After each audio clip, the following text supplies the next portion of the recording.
Hi everybody, just a quick one again today on my phone. I thought it might be a nice idea to compare the first watch I bought in Russia with the latest one. So let's see how that goes. So here's the very first watch I bought in Moscow, which is a Russian one. And it's a Vostok Komandirsky with a few differences.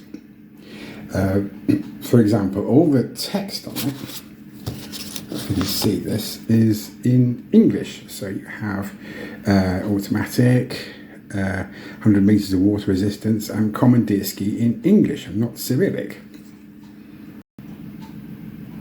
And unlike most Komandirskys, which have a bidirectional bezel, this left the factory with a unidirectional clicky bezel. Neat, eh?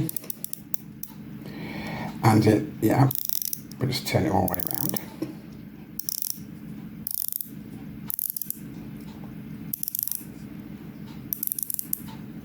There that. Oh, yeah. And does it match up perfectly? Short answer is yes, it does.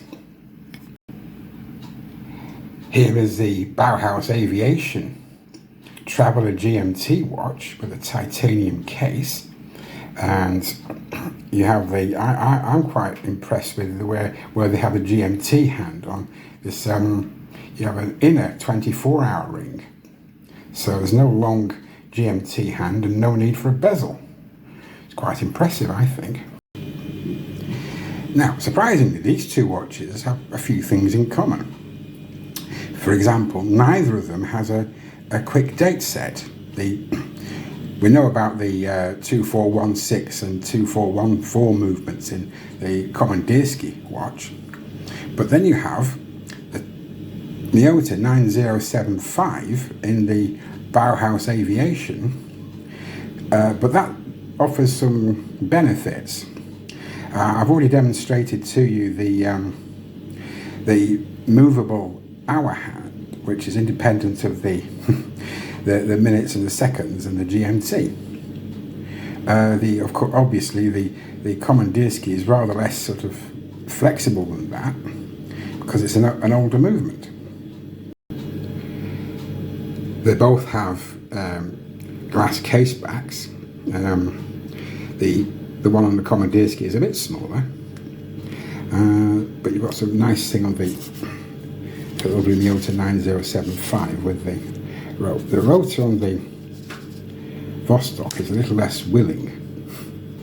And there are a couple of differences, as you might imagine. The Bauhaus Aviation has a considerably larger dial because of the bezel on the Komandirsky, and of course the Bauhaus Aviation hacks, whereas the Komandirsky definitely doesn't. But you can do something with it by turning the minute hand backwards and that temporarily stops the movement. I've had this Komandirsky for over 6 years and I've never damaged the movement yet doing that. One other thing that they have in common is that they both gain time, with the difference that the 9075 on the Bauhaus Aviation gains about, 5, 6, 7 seconds a day, depending on whether I'm wearing it or not. But the Komandirsky all consistently gains about a minute a day, which is, not quite so ideal, but but it's a lovely looking watch. And I don't know about you, but I think they both have really nice dial designs. On the Komandirsky, for instance, let's see if we can look at the lovely blue sunburst on that with the handset and the minute track. If only it didn't have that date window, it would be nearly perfect. So with the Bauhaus Aviation, I put it on this mesh bracelet because it fits better in the strap. Again, you've got quite a nice green sunbursty dial, and it's got a huge chunk of sapphire crystal over the dial, which is also really nice. The date window's fairly legible most of the time, And yeah, so you can hack this, you can change the hour hand. So it's a really, practical and flexible kind of watch. It was rather more expensive than the common Deersky, I should add, but they both look great in my view. Another thing they have in common is they both have fairly decent loom. As you can see, the common Deersky is quite nice. You have the 12 and 6 illuminated. The hour markers are not too bad. You've got that nice loom pip at the top. For the Bauhaus Aviation, I should point out that yes, it doesn't look as spectacular, but it's much more consistent than the loom on the Vostok. So that's just something worth bearing in mind. I think you need good loom on a travel watch.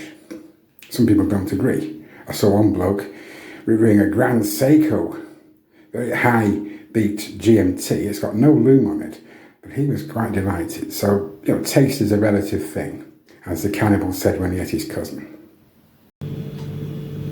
So there you have a quick overview of these two very different watches with a few aspects in common. I'd like to know what you think. So please leave a comment. You don't have to like anything or subscribe. Just I like views and comments mostly, so that would be really lovely. I'll be back at you hopefully in a couple of weeks with something that I think is rather different. So in the meantime, I hope you all have a lovely weekend, and I shall see you in the meantime. Take care. Bye for now.